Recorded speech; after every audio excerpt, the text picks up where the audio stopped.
ಕಾಂಗ್ರೆಸ್ ಅಧಿಕಾರಕ್ಕೆ ಬಂದ ಮೇಲೆ ರೈತರ ಪಾಲಿಗೆ ಒಂದು ದೊಡ್ಡ ಶಾಪ ಇದೆ. ಒಂದು ಕಡೆ ಬರಗಾಲ ನಿರ್ವಹಣೆ ಮಾಡಲಿ ಸರ್ಕಾರ ವಿಫಲವಾಗಿದೆ ಮತ್ತು ಅಡಿಕೆ ಬೆಳೆಗಾರರಿಗೆ ಈ ಸರ್ಕಾರ ಬಹಳ ದೊಡ್ಡ ಮೋಸ ಮಾಡ್ತದೆ, ಅನ್ಯಾಯ ಮಾಡ್ತದೆ. ರಾಜ್ಯದಲ್ಲಿ ಸುಮಾರು 18 ಲಕ್ಷ ಅಡಿಕೆ ಬೆಳೆಗಾರರ ಕುಟುಂಬಗಳು ಇವತ್ತು ಅದರ ಮೇಲೆ ಅವಲಂಬಿತರಾಗಿದ್ದಾವೆ. ಇವತ್ತು ವಾಣಿಜ್ಯ ಬೆಳೆಯೋದು ಎಲ್ಲ ಒಂದು ಕಡೆ ಸರ್ಕಾರ ಚುನಾವಣೆಗೆ ಹಣವನ್ನು ವಸೂಲಿ ಮಾಡಲು ಇದು ಹುನ್ನಾರ.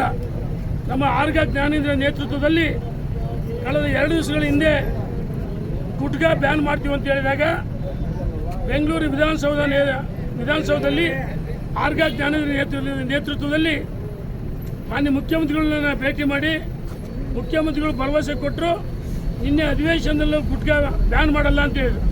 ಕೆಲವೇ ನಿಮಿಷಗಳಲ್ಲಿ ಯುಟಿ ಖಾದರ್ ನಾನು ಆದೇಶವನ್ನು ಹಿಂಪಡೆಯಲ್ಲ ಅಂಥೇಳಿ ಈ ರೀತಿ ಅಡಿಕೆ ಬೆಳೆಗಾರರಿಗೆ ಮರ್ಮಾಘಾತ ಆಗಿದೆ. ನಾನು ಹೊನ್ನಾಳಿ ನ್ಯಾಮತಿ ಅವಳಿ ತಾಲೂಕು ಅಷ್ಟೇ ಅಲ್ಲ, ರಾಜ್ಯದ ಅಡಿಕೆ ಬೆಳೆಗಾರರಲ್ಲಿ ವಿನಂತಿ ಮಾಡ್ತೀವಿ, ಈ ಭ್ರಷ್ಟ ಸರ್ಕಾರ ಎಲ್ಲ ಒಂದು ಕಡೆ ಸಿಗರೇಟ್ ಲಾಬಿಗೆ ಮಣಿದೆ. ಯಾಕಂದರೆ ಈ ಗುಟ್ಕಾ ಅದರಲ್ಲಿ ನಿಕೋಟಿನ್ ಇದ್ದರೆ ಆ ಕಂಪ್ನಿಗಳ ಮೇಲೆ ಆಕ್ಷನ್ ತಗೊಳ್ಳಿ, FIR ಮಾಡಲಿ, ಕೇಸ್ ಮಾಡಲಿ. ಆದರೆ ಅದು ಯಾವುದನ್ನು ಮಾಡದೆ, ಪರಿಶೀಲನೆ ಮಾಡದೆ ಸಿಗರೇಟನ್ನು ಬ್ಯಾನ್ ಮಾಡಲಿ, ಲಿಕ್ಕರ್ನ ಬ್ಯಾನ್ ಮಾಡಲಿ. ಆದರೆ ಗುಟ್ಕಾ ಬ್ಯಾನ್ ಮಾಡಿದರೆ ರೈತನ ಬದುಕು ಅಂಧಕಾರ ಇರುತ್ತೆ, ರೈತನ ಮರ್ಮಾಘಾತ ಆಗುತ್ತೆ.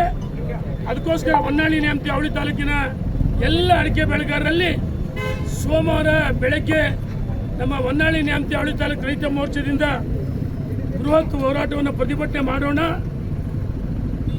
ಕನಕದಾಸ ವೃತ್ತದಿಂದ ಸಂಗೊಳ್ಳಿ ರಾಯಣ್ಣ ವೃತ್ತ, ಅಲ್ಲಿಂದ ತಾಲೂಕು ಕಚೇರಿ ಮುತ್ತಿಗೆ ಹಾಕುವುದಕ್ಕೆ ಅಡಿಕೆ ಬೆಳೆಗಾರರು ಈ ಒಂದು ಪ್ರತಿಭಟನೆಯಲ್ಲಿ ಪಾಲ್ಗೊಳ್ಳಬೇಕಾಗಿ ವಿನಂತಿಸಿದ್ದೇನೆ. ಈ ಭ್ರಷ್ಟ ಸರ್ಕಾರಕ್ಕೆ ತಕ್ಕ ಪಾಠ ಕಲಿಸಬೇಕು. ಅಡಿಕೆಗೆ ಹೋದ ಮಾನ ಆನೆ ಕೊಟ್ಟರು ಬರಲ್ಲ ಅಂತ ಹೇಳಿದ್ರು. ಅಡಿಕೆಗೆ ಹೋದ ಮಾನ ಆನೆ ಕೊಟ್ಟರು ಬರಲ್ಲ ಅಂತ ಹೇಳಿದ್ರೆ, ಅಡಿಕೆ ನಾವು ಪೂಜೆ ಮತ್ತೊಂದು ಎಲ್ಲದಕ್ಕೂ ಉಪಯೋಗಿಸ್ತೀವಿ. ಆದರೆ ಅಡಿಕೆ ಬೆಳೆಗಾರರು ಸಂಕಷ್ಟದಲ್ಲಿ ಇರಾದರೆ ರೈತ ಇವತ್ತು 18 ಲಕ್ಷ ಕುಟುಂಬ ರೈತ ಇವತ್ತು ಬೀದಿಗೆ ಬರ್ತಕ್ಕಂಥ ಸಂದರ್ಭದಲ್ಲಿ ಈ ಸರ್ಕಾರಕ್ಕೆ ತಕ್ಕ ಪಾಠ ಕಲಿಸಬೇಕು. ಬೃಹತ್ ಹೋರಾಟವನ್ನು ಮಾಡೋಣ. ಸರ್ಕಾರ ಆದೇಶ ಹಿಂಪಡೆದಿದ್ರೆ ಮೊದಲನೇ ಹಂತದಲ್ಲಿ ಹೊನ್ನಾಳಿ ನ್ಯಾಮತಿ ಅವಳಿ ತಾಲೂಕಿನ ಏನು ಹೋರಾಟ ಮಾಡ್ತೀವಿ, ತಾಲೂಕು ಕಚೇರಿ ಮುತ್ತಿಗೆ ಹಾಕ್ತೀವಿ. 2ನೇ ಹಂತದಲ್ಲಿ ದಾವಣಗೆರೆ ಜಿಲ್ಲೆ ಬಂದ್ ಮಾಡ್ತೀವಿ. 3ನೇ ಹಂತದಲ್ಲಿ ಜೈಲು ಬರೋ ಚಳವಳಿ ಮಾಡ್ತೀವಿ ಅಂತೇಳಿ ಈ ಸರ್ಕಾರಕ್ಕೆ ನಾನು ಎಚ್ಚರಿಕೆಯನ್ನು ಕೊಡ್ತೀನಿ. ಧನ್ಯವಾದಗಳು.